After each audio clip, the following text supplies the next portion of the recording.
Ang problema kasi diyan kay Aling Clara, masyado siyang madaldal. Akala niya lahat ng issue, kailangan niya kaagad na ipagtanggol ang administrasyon. Kagaya ng nangyari diyan sa Buanga, dapat tumahimik muna siya, hinayaan niya muna mag-imbestiga ng mga ahensya na dapat mag-imbestiga. Iginiit ni Palace Press Officer Claire Castro na hindi niya sinisi itong mga guro sa kanyang pahayag tungkol sa moralidad at asal ng mga estudyante. Aniya, nais lamang daw niya ipaalala yung malaking papel ng mga guro bilang gabay at pangalawang magulang ng mga kabataan. Dahil dito, hindi humingi ng tawad Attorney si Castro sa kabila ng batikos mula sa mga grupo ng guro at ipinakita niya yung isang halimbawa upang suportahan yung kanyang punto. Kabilang dito, yung mga larawan bilang suporta ng mga estudyanteng sumigaw at ng insulto kay Pangulong Ferdinand Marcos Jr. nang bumisita ito sa Davao City. Kabilang na din yung screenshot ng video kung saan makikitang ang umano'y nagtuturo ang isang guro na may mga mapanlait na salita laban sa Pangulo Attorney Sal. Ito po ay naging na din na usap-usapan nung mga nakarang araw dahil nga po magkaiba yung mga sinasabi niya sa mga nakarang araw patungkol nga din to sa insidente nung pamamaril doon sa Zamboanga, Ateneo de Zamboanga University. Attorney. Ang problema kasi diyan kay Aling Clara, masyado siyang madaldal. Akala niya lahat ng issue, kailangan niya kaagad na ipagtanggol ang administrasyon. Kagaya ng nangyari diyan sa Buanga, dapat tumahimik muna siya, hinayaan niya muna mag-imbestiga ng mga ahensya na dapat mag-imbestiga. Gaya na sinabi natin, di ba? Di ba tinatanong mo ako, sabi ko, masyadong premature pa. Hayaan muna nating alamin ang mga background ng lahat ng mga involved dyan bago tayo mga komentar. Masyado siyang madaldal. Ang problema kasi diyan kay Aling Clara, masyado siyang madaldal. Akala niya lahat ng issue, kailangan niya kaagad na ipagtanggol ang administrasyon. Kagaya ng nangyari diyan sa Buanga, dapat tumahimik muna siya, hinayaan niya muna mag-imbestiga ng mga ahensya na dapat mag-imbestiga.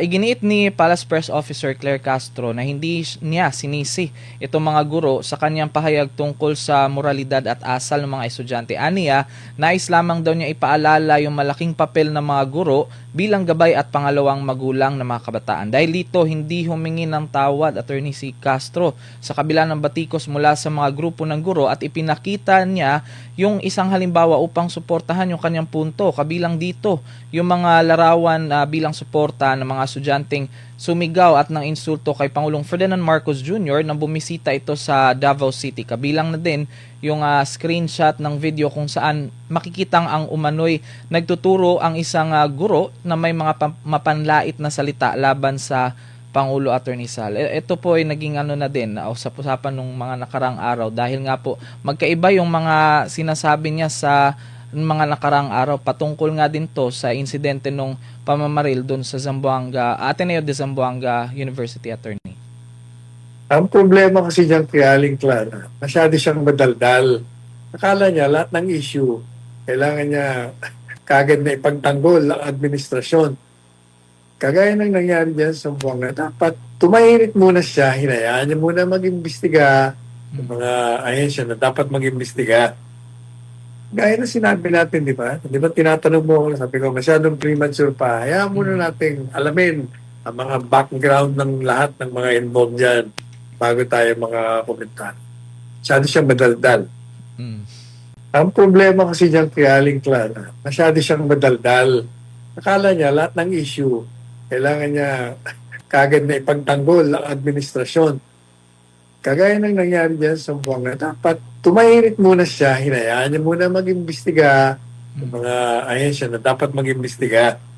Iginiit ni Palace Press Officer Claire Castro na hindi niya sinisi itong mga guro sa kanyang pahayag tungkol sa moralidad at asal ng mga estudyante. Aniya, nais lamang daw niya ipaalala yung malaking papel ng mga guro bilang gabay at pangalawang magulang ng mga kabataan. Dahil dito, hindi humingi ng tawad Attorney si Castro sa kabila ng batikos mula sa mga grupo ng guro at ipinakita niya yung isang halimbawa upang suportahan yung kanyang punto. Kabilang dito, yung mga larawan bilang suporta ng mga estudyanteng sumigaw at ng insulto kay Pangulong Ferdinand Marcos Jr. nang bumisita ito sa Davao City. Kabilang na din yung screenshot ng video kung saan makikitang ang umano'y nagtuturo ang isang guro na may mga mapanlait na salita laban sa Pangulo Attorney Sal. Ito po ay naging na din, usap-usapan nung mga nakarang araw dahil nga po magkaiba yung mga sinasabi niya sa mga nakarang araw patungkol nga din to sa insidente nung pamamaril doon sa Zamboanga, Ateneo de Zamboanga University, Attorney. Ang problema kasi dyan kay Aling Clara, masyado siyang madaldal. Akala niya lahat ng issue, kailangan niya kagad na ipagtanggol ang administrasyon. Kagaya ng nangyari dyan sa Zamboanga, dapat tumahimik muna siya, hinayaan niya muna mag-imbestiga ng mga ahensya na dapat mag-imbestiga. Gaya na sinabi natin, di ba? Di ba tinatanong mo ako, sabi ko, masyadong premature pa. Hayaan muna natin alamin ang mga background ng lahat ng mga involved dyan bago tayo mga komentar. Masyado siyang madaldal. Ang problema kasi dyan kay Aling Clara, masyado siyang madaldal. Akala niya lahat ng issue, kailangan niya kagad na ipagtanggol ang administrasyon. Kagaya ng nangyari dyan sa Zamboanga, dapat tumahimik muna siya, hinayaan niya muna mag-imbestiga ng mga ahensya na dapat mag-imbestiga.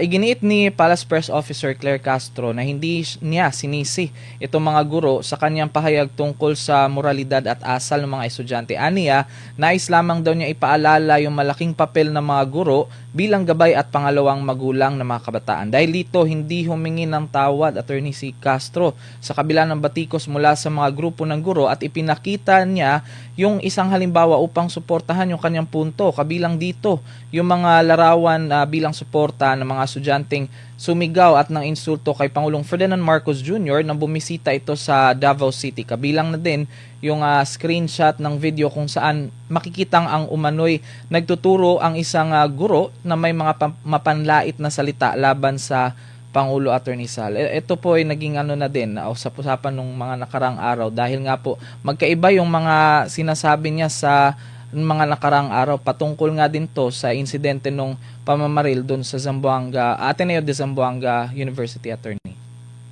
Ang problema kasi dyan kay Aling Clara, masyado siyang madaldal. Akala niya lahat ng issue, kailangan niya kagad na ipagtanggol ang administrasyon. Kagaya ng nangyari dyan sa Zamboanga, dapat tumahimik muna siya, hinayaan niya muna mag-imbestiga ng mga ahensya na dapat mag-imbestiga. Gaya na sinabi natin, di ba? Di ba tinatanong mo ako, sabi ko, masyadong premature pa. Hayaan muna natin alamin ang mga background ng lahat ng mga involved dyan bago tayo mga komentar. Masyado siyang madaldal. Ang problema kasi dyan kay Aling Clara, masyado siyang madaldal. Akala niya lahat ng issue, kailangan niya kagad na ipagtanggol ang administrasyon. Kagaya ng nangyari dyan sa Zamboanga, dapat tumahimik muna siya, hinayaan niya muna mag-imbestiga ng mga ahensya na dapat mag-imbestiga. Gaya na sinabi natin, di ba? Di ba tinatanong mo ako, sabi ko, masyadong premature pa. Hayaan muna natin alamin ang mga background ng lahat ng mga involved dyan bago tayo mga komentar. Masyado siyang madaldal. Ang problema kasi dyan kay Aling Clara, masyado siyang madaldal. Akala niya lahat ng issue, kailangan niya kagad na ipagtanggol ang administrasyon. Kagaya ng nangyari dyan sa Zamboanga, dapat tumahimik muna siya, hinayaan niya muna mag-imbestiga ng mga ahensya na dapat mag-imbestiga. Iginiit ni Palace Press Officer Claire Castro na hindi niya sinisi itong mga guro sa kanyang pahayag tungkol sa moralidad at asal ng mga estudyante. Aniya, nais lamang daw niya ipaalala yung malaking papel ng mga guro bilang gabay at pangalawang magulang ng mga kabataan. Dahil dito, hindi humingi ng tawad, Attorney si Castro, sa kabila ng batikos mula sa mga grupo ng guro at ipinakita niya yung isang halimbawa upang suportahan yung kanyang punto. Kabilang dito, yung mga larawan bilang suporta ng mga estudyanteng sumigaw at ng insulto kay Pangulong Ferdinand Marcos Jr. nang bumisita ito sa Davao City. Kabilang na din yung screenshot ng video kung saan makikitang ang umano'y nagtuturo ang isang guro na may mga mapanlait na salita laban sa Pangulo Attorney Sal. Ito po ay naging na din, usap-usapan nung mga nakarang araw dahil nga po magkaiba yung mga sinasabi niya sa mga nakarang araw patungkol nga din to sa insidente nung pamamaril doon sa Zamboanga, Ateneo de Zamboanga University, Attorney. Ang problema kasi dyan kay Aling Clara, masyado siyang madaldal. Akala niya lahat ng issue, kailangan niya kagad na ipagtanggol ang administrasyon. Kagaya ng nangyari dyan sa Zamboanga, dapat tumahimik muna siya, hinayaan niya muna mag-imbestiga ng mga ahensya na dapat mag-imbestiga. Gaya na sinabi natin, di ba? Di ba tinatanong mo ako, sabi ko, masyadong premature pa. Hayaan muna natin alamin ang mga background ng lahat ng mga involved dyan bago tayo mga komentar. Masyado siyang madaldal. Mm.